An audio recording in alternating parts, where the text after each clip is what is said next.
Hey guys, it's Xenofang here, and today we're back on another Monster Hunter video. Today we're going to be going over the longsword build guide, and this is pretty much going to be the best longsword DPS damage output build you can ever run in this game right now. Currently, with what they have to offer and stuff like that, this is the best you can run. There is just so much affinity damage or so much crit hit chance in this build that you're practically almost always going to hit crits. You're never not going to hit crits. And in that turn, it allows you to build up, and you're able to do a lot of damage with the longsword. Very, very, very good. And as addition to that, with some extra features on, you can sharpen your weapon in one tick, one done, and you deal more damage after unsheathing your weapon, which is extremely good for the longsword because whenever you put the longsword back into your sheath, you have to pull. You can also pull it back out and do your ult immediately from the sheath, in turn allowing you to deal bonus damage with this build in general. Now, what we're going to be going over is, of course, the particular weapon I'm using. I highly recommend to use the Xeno weapons. In general, I almost always like to go with it, especially because, it represents, it's Xeno. My gamer tag is Xeno, so I guess you get the idea in a way. But it's not just for that. For the fact of the matter is, the Xeno weapons give you 2 large gem slots. As addition to that, you also start off with 15 affinity. That's great for whenever you're trying to build into crit or affinity in general, with any type of weapon in general. So in main aspect of the word, the reason why I'm using this build more so than anything, or this weapon in particular, is because of the affinity and the extra gem slots I get with this weapon. We'll go ahead and get into that here in a bit, but right now we're going to go ahead and move on to the gear. I am using Nergante's helmet. The reason why I'm using that is because it gives me maximum might 2, and of course bonus damage. Attack damage is unnecessary. The more damage you can do, the better you're going. The more numbers you're going to see. The bigger numbers you want to see. That's what you want to get out of this build and stuff. Orgrim's chest plate, meal, or Orgrim's mail. B. Y, speed sharpening, and also it gives me a slot. We'll get into why I chose this and not another particular piece in the future. As addition, I would like to say this right now. One of my good friends' names helped me out with actually designing this build, because I was originally using a different piece. I was using the Rathalos' weakness chest plate, weakness exploit, but we end up figuring out other ways to build the build and in turn give us more versatility to this. And in that aspect, he gave me the capability of running speed sharpening, which is incredibly good for long swords, because you're almost always going to go for your blade sharpness. It's just a fact. Long swords just go for sharpness like no tomorrow. So it's almost unnecessary in that aspect. You need some sort of way of sharpening your weapon faster, or some sort of way of making it so you don't lose sharpness. And there's another build out there that's an infinite sharpness build, and that'll work as well. But I think that this build in general is 100% better in every aspect of the word. We're going to go ahead and go on to the Tiger's Gauntlets or whatever, or Kaiser or whatever, Tizer or whatever you want to call it. Y, weakness exploit 2, and in addition to that, I get the extra slot. Really, really good. Very, very versatile. Now, honestly, this is where, like I was talking about, I was using the gauntlets over here for the extra crit eye, but honestly, weakness exploit is way better, just way better. And I could also get extra critical eye from gems in that aspect. But we're gonna go ahead and move on to Orgrim's like weird little waist thing or coal. This is pretty much like a kilt or a dress. It looks like it's really cool looking. I like the way it looks. It gives me additional critical eye ×2 and speed sharpening to in turn give me max speed sharpening, which allows me to sharpen my weapon in 1 sharpen. Boom, done, sharpened. Amazing. As addition to that, once I've got all 3 pieces, which you can see I've got 3, I end up getting 2 set. When I have 2 pieces, I get this thing called Punishing Draw, and we'll go ahead and get that into that here in a sec. Again, with the boots, the Orgrim's boots, you'll end up getting Quick Sheath, which is again really good with long swords, and Critical Eye, which we need because we want as much crit as we possibly can. And that's pretty much all the pieces. Go on to Affinity Booster. 100% do not need this. If you're playing by yourself, switch it out for a health booster or the Rocksteady Mantle if you have it. But whenever I'm playing with a team, not everybody has it, so I use this in particular. As well as that, I'm using the Vitality Mantle. If you have the Rocksteady Mantle, use it. It's better. But that's what I have. Of course, Attack Jewel, because I need the attack damage. And now we're going to go ahead and get onto the stats. So you guys can see the skills we have total of 5 attack, 4 critical eye, speed sharpening 3, maximum might 3, weakness exploit 2, Part Breaker 1, which is good because you can break parts. Fortitude, I'm going to say now, use it. It's just amazing. And of course, Quick Sheath with the Punishing Draw. Why do I use Punishing Draw? Because in turn, where is it at? We're going to go ahead and go over here to the Elgarian. Punishing Draw adds a stun effect to draw attacks and slightly increases attack power, making your attacks deal a lot more damage, which is really good. Let's go ahead and go on to the decorations, because the decorations is actually what makes this build even better. Of course, I'm running the Part Destroyer gem, gives me 10% additional damage to parts. Might, oh my gosh, this Might gem is the best. In turn, allowed me to get maximum Might, which was great. So I have 30% affinity just from this alone. Attack, because, you know, I need that extra attack, which in turn gives me, I believe, when I have the maximum attack, or when I get into the ×4, I get 5 more extra affinity. Really good.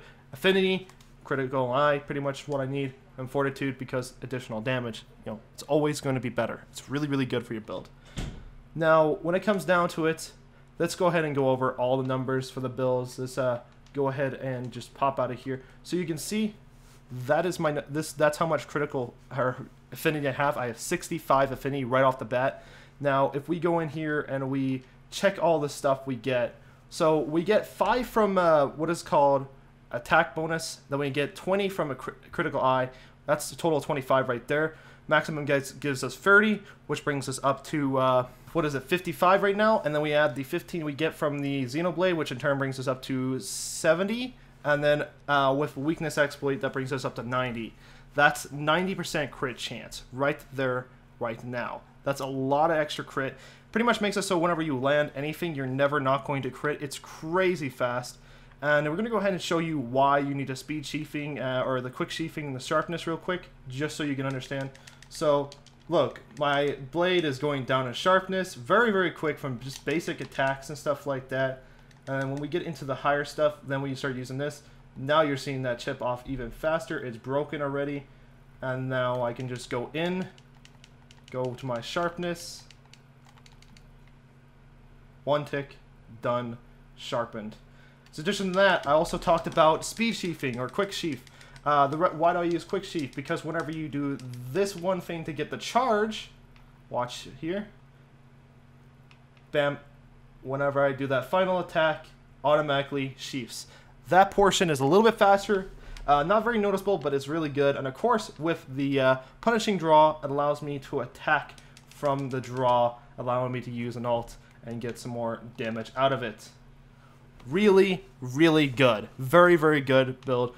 Incredibly well done. It gives you loads of so much damage output. And of course, whenever you use the critical booster, if you do, watch, bam, 100% crit. You know, you already get that. Like with the thing, as you can see, the numbers are always going to have that little star underneath, which in turn makes it so I can always crit. Very high damage output. Insane. We're gonna go ahead and get the max stacks real quick and show you how much damage that does when it's all built up. Boom, boom, boom, and slice. Got the max. Then we just go in for that last hit. Slice up, go up, and I'm going to turn it a little bit to the right. And boom, 78 for each tick. That is crazy. Now, as addition to that, there is a gem out there that allows you to increase critical hit damage, not increase critical hit. And that increases your crit hit damage by 30. If you get that, if you do get it, but I don't have it, switch out Part Breaker. It'll be so much better. It'll give you a lot more damage. And those numbers you see, the 78, that'll be hitting about 120. It'll be so, so powerful. You'll just do some crazy amount of damage. But on that, guys, that's pretty much the build. The only negatives with the build, we're going to go ahead and go over that right now. The only negatives with the build is probably the negatives to Ice, Thunder, and Dragon. But again, you can always use what is called foods and just go into defense large for the elemental effect. And that'll end up making it so you're in the max portions and you won't have to really worry about that. It's just kind of a high DPS build. It gives you a lot of damage output. Of course, I haven't even augmented it yet, so there's probably a lot more damage value you can probably get out of it. I can honestly probably increase my dual blade, or sorry, my longsword, to give it even more damage. But as you can see, it's already doing like 762 damage plus the dragon elemental. And of course, as an addition to that, it has elemental or Elder Steel, which in turn allows me to knock Elder Dragons out of enraged modes or decrease them from using their maximum abilities, which is really, really good. And it's just in that, guys, we're going to go ahead and show some gameplay of the build in action. We'll be doing the triple threat rumble thing that's going on right now, the event that's going on right now. And you have to fight like a Great Jagras, a Great Garrow, and the weird, I think it's a Dodogara, and all of them are in the same arena. And it was really fun. Me and my friends were doing that, and I really enjoyed using this build. And I hope you guys enjoyed this video. Hopefully it was useful to you guys, and hopefully you like the build. See you guys next time. Bye, guys.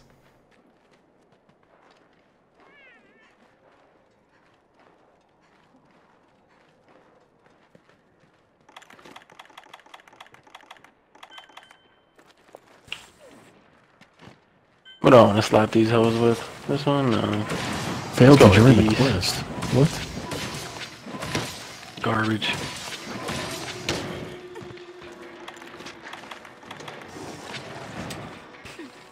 I'm slapping up beside that. Oh, because you started the quest, that's why.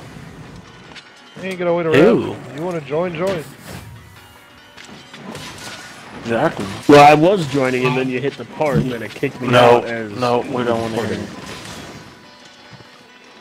Yeah, well... We're already being joined, I hit the part, so...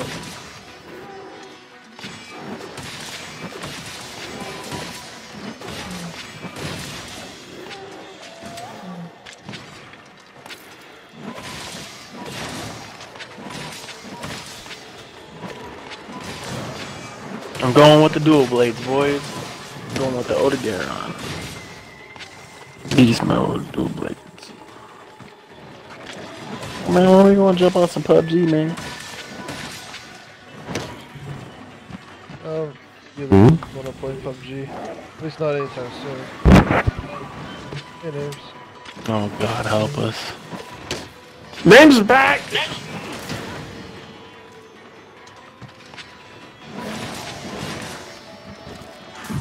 I was playing it earlier this morning.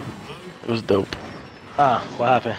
They made the game a lot better. Doesn't have lagging problems and all that shit. It's not that What the game? game has lagging problems. It's not the PUBG. reason why I've not played it. It's just I'd rather play this right now. I'm having more fun with this. Yeah, but this is starting to get old to me. You already augmented your weapons already? No. I'll say you should do that then. I have to go fight that stupid Karen.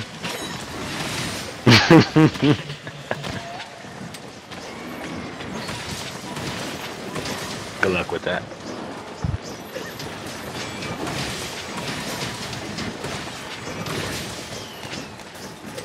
Already dead? Jesus Christ. Oh, dude, I can kill him in 2 minutes. He's easy as shit. Who care? No. Great Jagras. Oh. You can kill Kieran in 2 minutes, I would be thoroughly amazed. Interesting. Indeed. I mean, maybe pre-patch fucking heavy bow gun, but... Hey, Black, you want to know something? What? They had it to where you were able to duplicate your jewels, but then they patched it real quick. No. They patched it. Still can't get the critical jewel.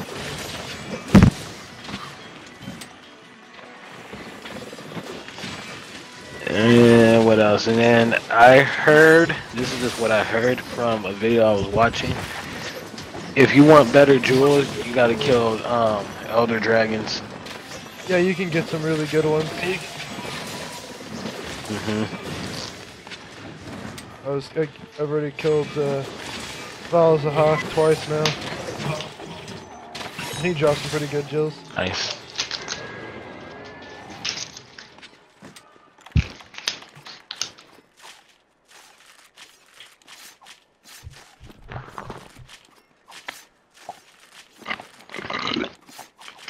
Carve Hamlet is mainly for the parts that I can sell. 6 still hasn't gone online. Interesting. Indeed it is. Really do. Indeed.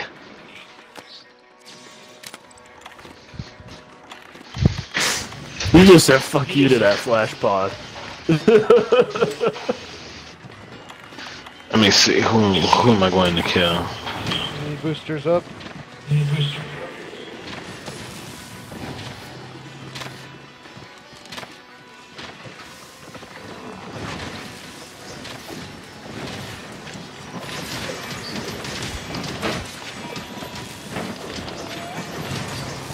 Grab that hit him.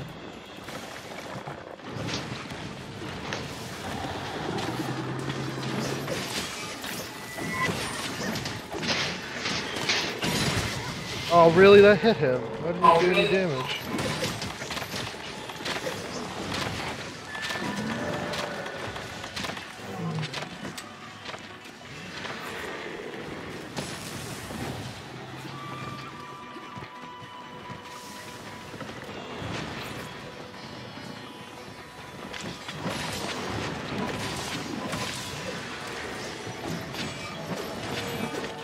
Why did I roll into that?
Oh man.